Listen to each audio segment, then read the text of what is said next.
I don't care what your map says, this is an emergency lane. You are in direct violation of the bylaws. Your bylaws don't supersede my property rights, which are clearly defined here. The first time they blocked my driveway, it was 4:27 a.m., and the only thing louder than the tow truck's beeping was my own heartbeat. Cold air slapped my face as I ran outside in socks, half awake, smelling wet asphalt and burned coffee from my kitchen. Flashing amber lights washed over my stone gate like a crime scene. A guy in a neon vest pointed at my entrance like he owned it. Behind him, 3 orange cones and a brand new sign said Emergency Lane No Parking HOA Authority. Except it wasn't a lane. It was my mansion driveway. And parked right across it was Karen from the board, arms crossed, holding a clipboard like it was a weapon. She didn't even blink. She just said, "You can't use this access anymore. Emergency services need it." Then she smiled like she'd been waiting her whole life to say that to someone. By 6:10 a.m., the sun was barely up and my blood pressure was already doing sprints. This whole mess was exactly what the title sounds like. HOA fenced off my mansion driveway as emergency lane only, that I pulled the Plat map. That's the fight. Not over a bush or a trash can. Over the only driveway that connects my property to the street. It's a long, curved entrance with stone edging and a fountain at the turn, and I pay for every inch of it. I asked Karen, calmly, where the emergency lane paperwork was. She tapped her clipboard and said, "It's in the bylaws." I asked which section. She said, "All of it." Real helpful. Then she called it a safety issue, like my driveway was out here causing fires. Her perfume mixed with the smell of fresh spray paint on the curb, and I realized they'd marked my edge in red overnight. My neighbor across the street cracked his blinds and vanished. People were watching, but nobody wanted to be next. At 9 a.m. on May 3, 2024, I showed up at the HOA office with my nicest voice and my meanest patience. I brought printed photos of the fence, the cones, the sign, and the red paint. I asked for a meeting. The manager stared through me and said the board was unavailable. I said, "I live here." They did this before sunrise. I need it fixed today. She slid a form across the counter like she was feeding a raccoon. Submit a complaint. I told her I was the one complaining. She blinked and said, "Submit it anyway." I tried the board president next. Straight to voicemail. I tried Karen.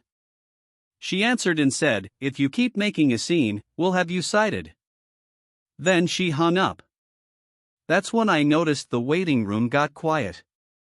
2 older neighbors stared at their shoes like they didn't know me. One guy whispered, "Don't poke them. They'll make your life hell." And the weird part was, he didn't sound dramatic. He sounded tired.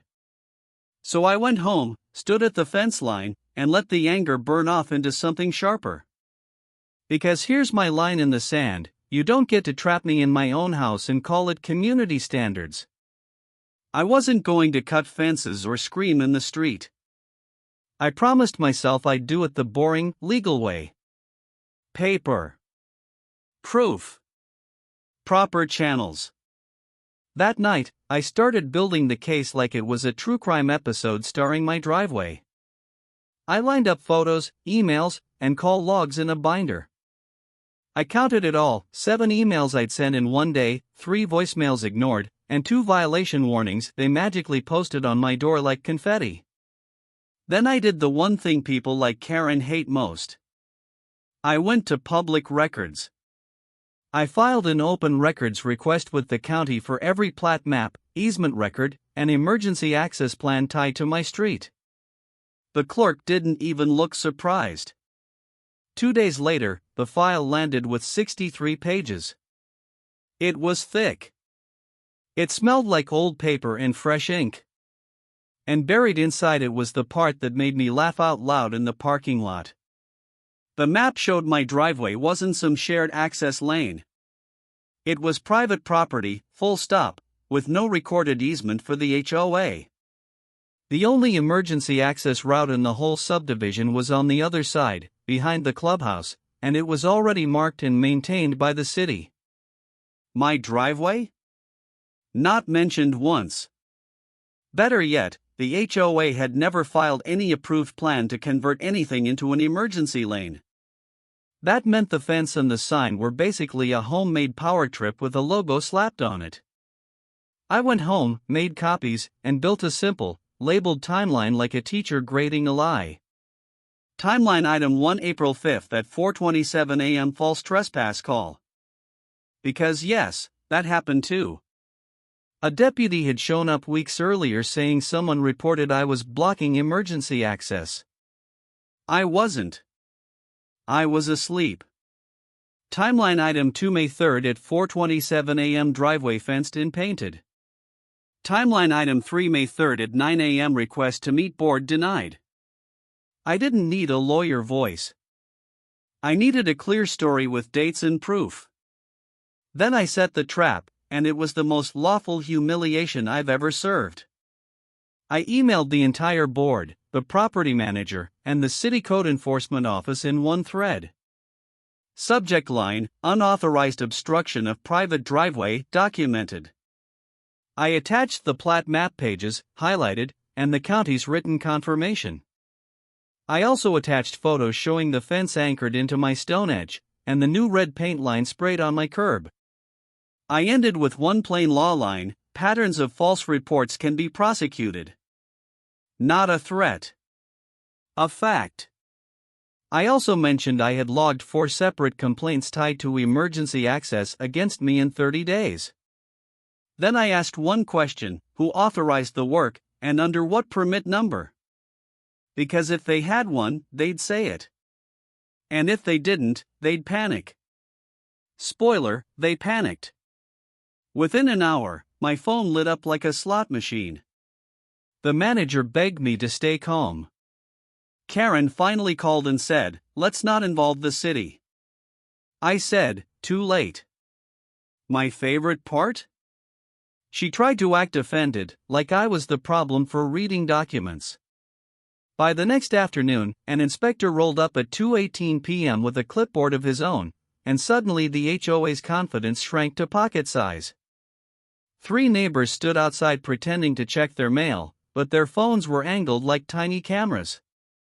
When the inspector asked Karen why an HOA fence was installed on private property without a permit, she did this dramatic handwave and said, "It's for safety." He didn't even look at her. He looked at the Plat map copy I handed him and said, "This is clear." Then he pointed at the fence posts and said, "This is an obstruction. Remove it. Now." Karen's face went this strange shade of boiled shrimp. Someone down the street snorted a laugh. Another neighbor whispered, "Finally." And because karma loves an audience, the same deputy who'd been sent on that earlier trespass call happened to drive by, slowed down, and recognized me. He pulled over, asked what was going on, and I showed him the binder. He flipped through the timeline like he'd been waiting for it. He said, "If that call was false, that's a problem." And Karen's smile died right there on the pavement. The fence was gone by 6:40 p.m., and the HOA paid for it, not me. I watched their contractor patch the holes and scrub the red paint like it was a bad tattoo. 2 days later, the board sent a community email claiming it was a miscommunication, but everyone knew what it was. My neighbor across the street brought me a coffee and said he was sorry he stayed quiet.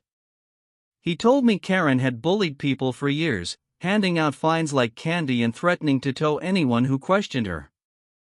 After the inspector visit, the HOA got hit with a notice, and the city required them to submit a real emergency access plan before they could even talk about signage again. Karen resigned for personal reasons the next week. The best part wasn't watching her lose. It was watching the neighborhood exhale. Kids rode bikes again without adults whispering about the board. People waved at me like I'd done something heroic, when really I just read the paperwork they hoped nobody would check. Please follow for more HOA showdowns like this. Do you think she got what she deserves? Comment below.